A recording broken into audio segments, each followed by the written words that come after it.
Hello ఈరోజు beauty parlour open ఉంటుందండి. సరే అండి. ఫోన్పేలో డబ్బులు ఉన్నాయో లేదో?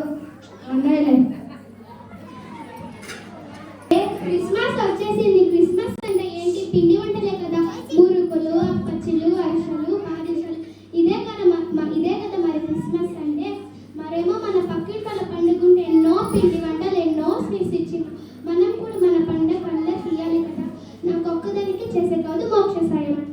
మోక్ష అక్క, పిండి వంటలు చేసే సహాయం చేస్తావా? సరే అక్క.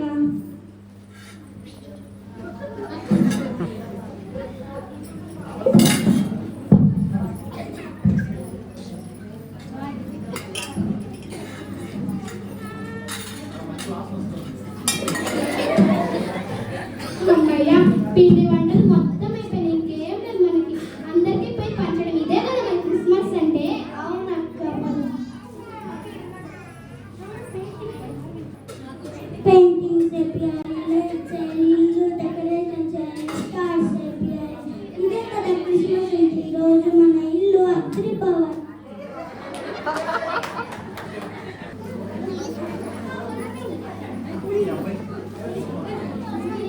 క్రిస్మస్ వస్తుంది కదరా. అవునన్నా. మన ఫ్రెండ్స్ అందరినీ పిలిచి పార్టీ చేద్దాంరా. మనం నేనేం చేద్దాంరా? చికెన్ బిర్యానీ, మటన్ బిర్యానీ అన్ని చేద్దాంరా. అవునా? ఇదే కదా నిజమైన క్రిస్మస్ అంటే. అవును కదా. ఇదే కదా నిజమైన క్రిస్మస్ అంటే. Praise Lord sister. Praise Lord అక్క. బాగున్నారా? బాగున్నా అక్క. మరేమో క్రిస్మస్ వస్తుంది కదా, ఏం చేద్దాం?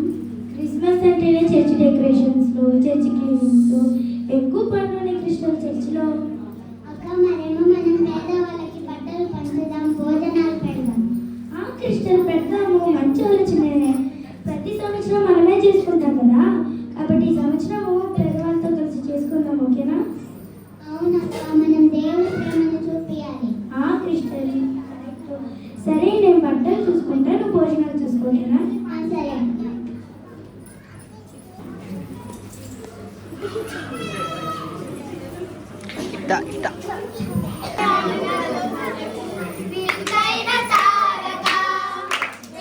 ఇటు పో.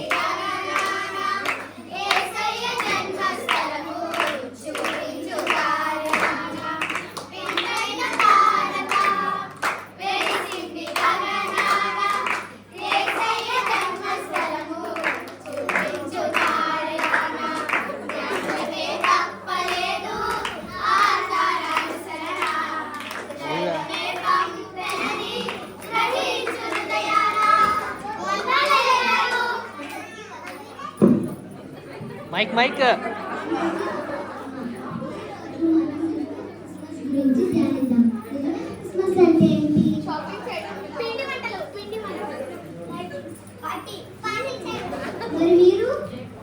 అయ్యగారు, మేము దేవుడికి ఇష్టమైన పనులు చేస్తున్నాం. మేము పేదవాళ్ళకి బట్టలు అలాగే భోజనాలు పెడుతున్నాం. అయ్యగారు,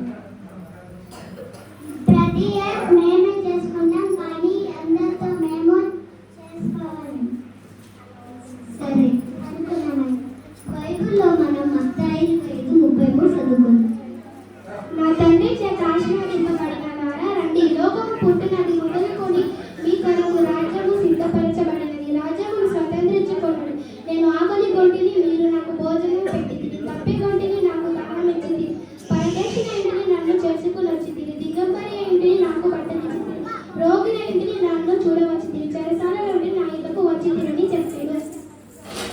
బైబిల్లో మనం నిజమైన క్రిస్మస్ అంటే ఏంటో తెలుసుకున్నాం. నిజమైన క్రిస్మస్ అంటే మీకు వినోదాలు లేదు, కానీ క్రీస్తు మీ హృదయంలో ఉంటే నిజమైన క్రిస్మస్.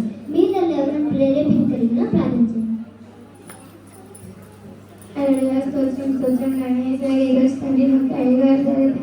నిజమైన క్రిస్మస్ అంటే ఏంటో తెలియజేసినందుకు స్తోత్రం చేసిన.